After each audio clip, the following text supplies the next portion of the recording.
So in today's video, we are going to be talking about my newest investment in my film camera collection, and that is the Pentax 6.7.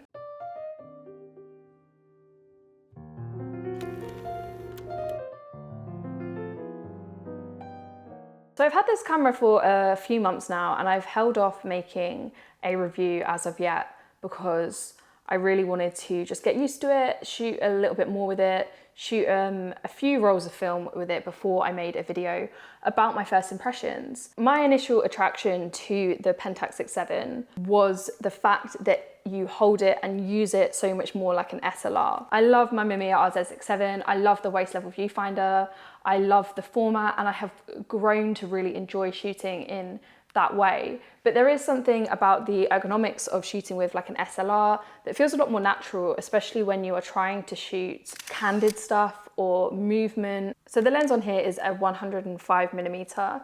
So it's very similar to the 110 that I use on my Mamiya. It has a built-in light meter here, which is great because it means that I can meter through this camera without having to worry about metering with a digital camera, metering with an external light meter, for example. You can shoot it in the studio, but it only syncs at 1/30. So I have not yet shot this camera in the studio with strobe lighting. That will be another video that I make soon. Thank you also to everyone who has given me tips and advice on how to use this, especially all of those comments about shooting on it in the studio. Like I said, that is something I definitely want to do. I'm pretty sure, and correct me if I'm wrong, but I think you can also buy lenses for the Pentax 6.7 that have a leaf shutter, so more similarly to the Mamiya RZ6.7, which means that you'd be able to sync the lights at any speed. But I think this lens, the 105mm on the Pentax 6.7, means that you would have to sync it at 1/30. My problem with that is that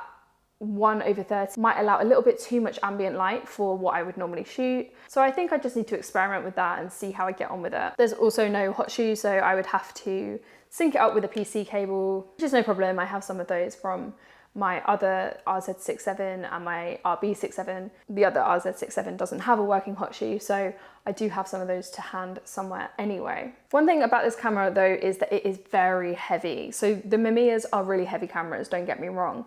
But with the Mamiyas, you're holding it a little bit differently and you're supporting it a little bit differently. With this camera, unless you're shooting landscape, you're kind of holding it with maybe one arm, holding it like that.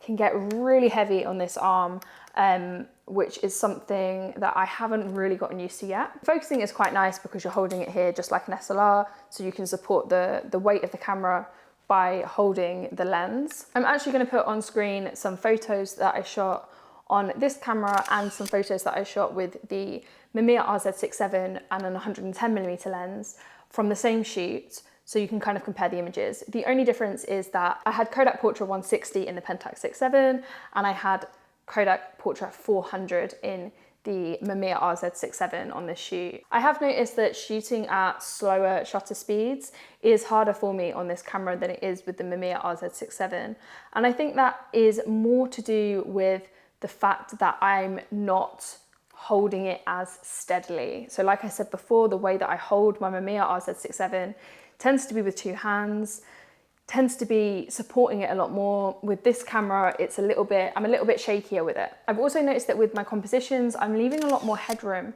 than I would normally. I think I'm not considering all of the frame in the same way. And I don't know if that is because of the viewfinder has this little kind of bright patch in the middle, and I'm not sure if I'm kind of using that to focus and then kind of forgetting about composition. But that is something I have noticed when I got the photos back, that I'm tending to leave a lot of headroom in my photos with this camera. I'm also finding that with the way that the camera is set up, because I'm focusing here and the aperture's on the lens, the shutter speed is on the body, but because I'm looking through the viewfinder and getting a reading through the viewfinder, and my hand is naturally on the lens anyway, I find that I'm exposing using my aperture more than I am with my shutter speed, which is something that I do pretty much completely the opposite with the Mamiya RZ6.7. With the Mamiya, I tend to set my aperture and then expose with my shutter speed. With this camera, I'm definitely doing it the other way around, and I think that is just purely down to the way that I'm holding the camera. But it's definitely a really beautiful camera and I'm really enjoying using it. There will be so many more videos on the channel with this camera, I'm sure. So if there's something in particular you want to see me do with this camera, then let me know. But in the meantime, here are an array of photos that I've shot on the Pentax 6.7 over the last couple of months of using it. But that is all for today's video. I hope you enjoy it, and I will definitely be back with more about the Pentax 6.7.